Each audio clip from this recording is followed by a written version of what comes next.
नमस्कार दोस्तों, digital India take में आपका स्वागत है। दोस्तों, आज की इस वीडियो में हम बात करने वाले हैं इलेक्ट्रॉनिक मैकेनिक के मॉक टेस्ट नंबर 2 के बारे में, जिसमें आपके लिए 20 प्लस इंपॉर्टेंट क्वेश्चंस लेकर आया हूँ। तो दोस्तों, इस पूरे सेट को लगाइए और देखिए आपके इसमें कितने नंबर बन रहे हैं। साथ ही दोस्तों, अभी तक जिन्होंने मेरे चैनल को सब्सक्राइब नहीं किया है तो प्लीज़ चैनल को सब्सक्राइब करके बेल आइकन को दबाना ना भूलें।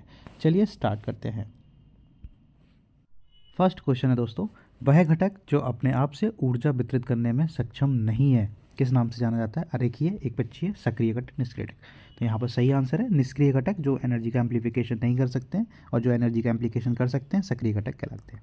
निष्क्रिय घटक RLC आपके ट्रांसफार्मर, ये निष्क्रिय घटक के एग्जाम्पल है। तो यहाँ पर आपका फोर्थ आंसर सही होगा। नेक्स्ट क्वेश्चन है, AC संकेतों की क्लिपिंग करने के लिए किसका यूज़ किया जाता है? Diode, FET, transistor, triode. तो सही आंसर है डायोड। डायोड का यूज़ किया जाता है AC में क्लिपिंग के लिए।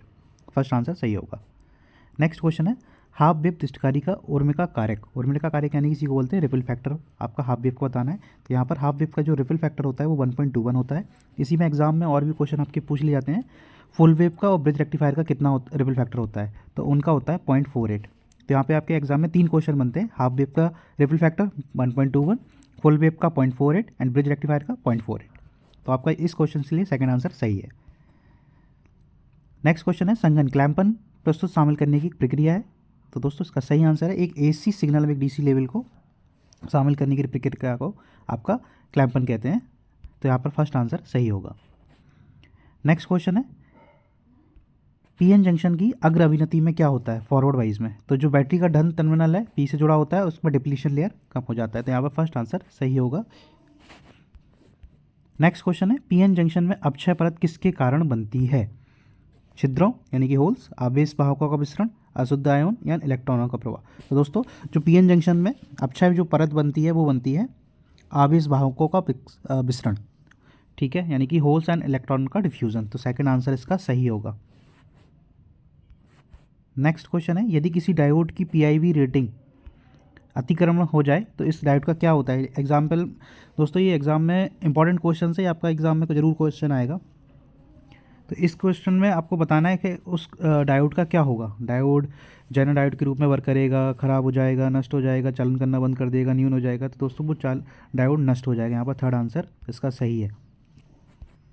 नेक्स्ट क्वेश्चन है, निम्न में से किसका उपयोग वोल्टेज विनियमन यानी कि वोल्टेज रेगुलेशन के लिए किया जाता है? तो दोस्तों, इसका सही आंसर है जेनर डायोड। जेनर डायोड को वोल्टेज रेगुलेशन के रूप में यूज़ किया जाता है। तो फर्स्ट आंसर इसका सही होगा।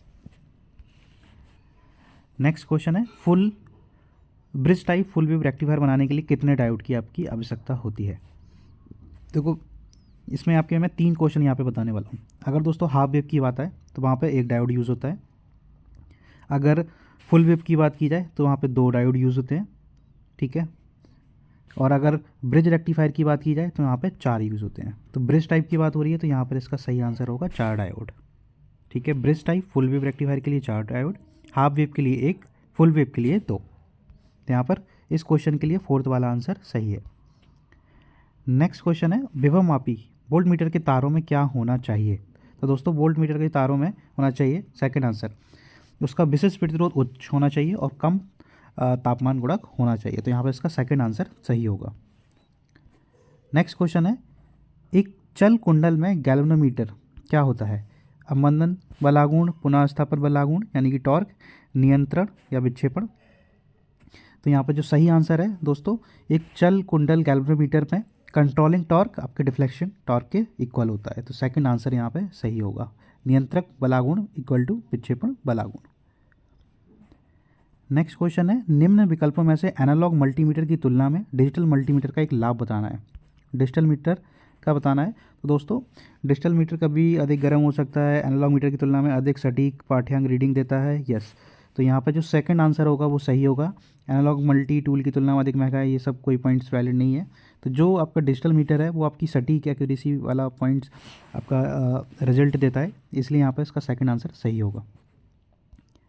नेक्स्ट क्वेश्चन है, एक उपकरण की सुग्राह्यता क्या होती है?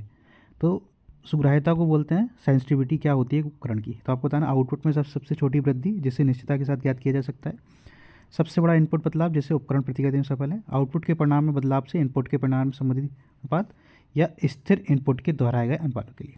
तो दोस्तों, इसका जो सही आंसर होगा इसका थर्ड वाला आंसर सही होगा। आउटपुट के परिणाम में बदलाव से इनपुट के परिणाम में संबंधित बदलाव का रेशियो। ठीक है, नेक्स्ट क्वेश्चन है, निम्न में से किस प्रकार के उपकरण का उपयोग केवल एसी मापन के लिए किया जाता है? तो दोस्त केवल एसी के लिए हम करते हैं इंडक्शन टाइप, यानी कि फोर्थ वाला आंसर सही होगा। पीएमसी का यूज़ होता है डीसी के लिए।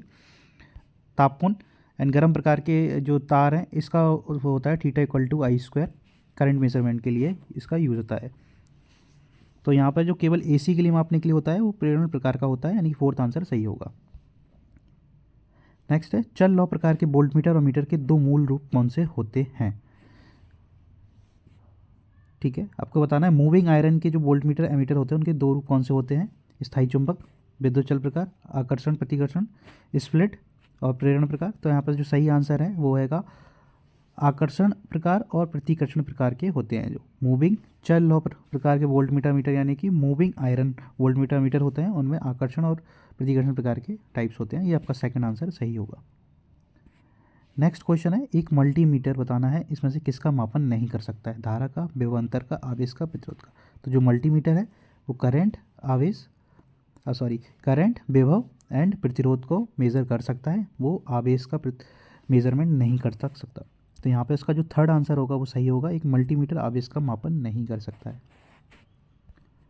नेक्स्ट क्वेश्चन है, समान रेटिंग के लिए कौन सा संधारित्र भौतिक रूप से छोटा होता है? फिजिकली आपको बताना है इनमें से कौन सा है। सिरेमिक, पेपर, दोनों समान आकार के होंगे या उनमें से कोई नहीं?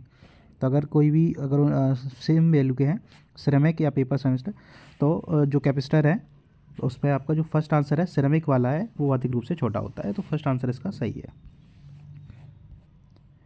नेक्स्ट क्वेश्चन है, एक ट्रांजिस्टर प्रवर्धक के लिए वोल्टेज गेन आपको बताना है। दोस्तों वोल्टेज गेन का सभी आवृत्तियों के लिए सेम होता है। उच्च और निम्न आवृत्तियों पर उच्च और मध्य आवृत्तियों पर स्थिर होता है। उच्च और निम्न आवृत्तियों पर कम और मध्य आवृत्तियों पर स्थिर है।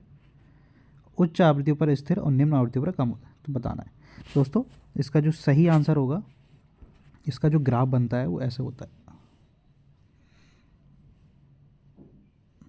ठीक है, तो जो उच्च और हाई फ्रीक्वेंसी है उनमें कम होता है, बाकी मिड फ्रीक्वेंसी पे सेम रहता है। तो यहाँ पर जो थर्ड आंसर है वो सही होगा। तो थर्ड आंसर यहाँ पे सही है। नेक्स्ट क्वेश्चन है, एक ट्रांजिस्टर एम्पलीफिकेशन में संधारित्र का उद्देश्य क्या होता है? एसी घटकों का युग्मित या उपहित करना होता है, अभिमति प्रदान करना होता है, ट्रांजिस्टर का शीतलन करना होता है, सुरक्षा प्रदान करता है। तो एक ट्रांजिस्टर एम्पलीफायर में जो कैपेसिटर होता है वो एसी घटकों को युग्मित करना होता है। तो यहाँ पर उसका फर्स्ट आंसर सही होगा। नेक्स्ट क्वेश्चन है, निकिल कैडमियम बैटरी में प्रयुक्त इलेक्ट्रोलाइट क्या होता है? तो इलेक्ट्रोलाइट यहाँ पे बताना है QH, H2SO4, NOH या diluted HCl, potassium hydroxide, H2SO4, NOH या डाइल्यूट। तो सही आंसर जो होगा आपका फर्स्ट वाला इसका सही आंसर है। निकिल कैडमियम बैटरी में जो इलेक्ट्रोलाइट होता है KOH होता है, H2SO4 नहीं होता है, सल्फ्यूरिक अम्ल नहीं है, सोडियम हाइड्रोक्साइड नहीं है, डाइल्यूटेड HCl नहीं है। तो सही आंसर है आपका KOH, पोटेशियम हाइड्रोक्साइड। तो दोस्तों ये थे आज के 20 इंपॉर्टेंट क्वेश्चन। पूरे सेट को लगाइए और देखिए आपके इसमें कितने नंबर बने हैं। अपने का मार्क्स कमेंट बॉक्स में जरूर शेयर कीजिए। तो दोस्तों वीडियो अच्छा लगा हो तो प्लीज़ वीडियो को लाइक कीजिए, चैनल को सब्सक्राइब कीजिए। मिलते हैं नेक्स्ट वीडियो में। धन्यवाद।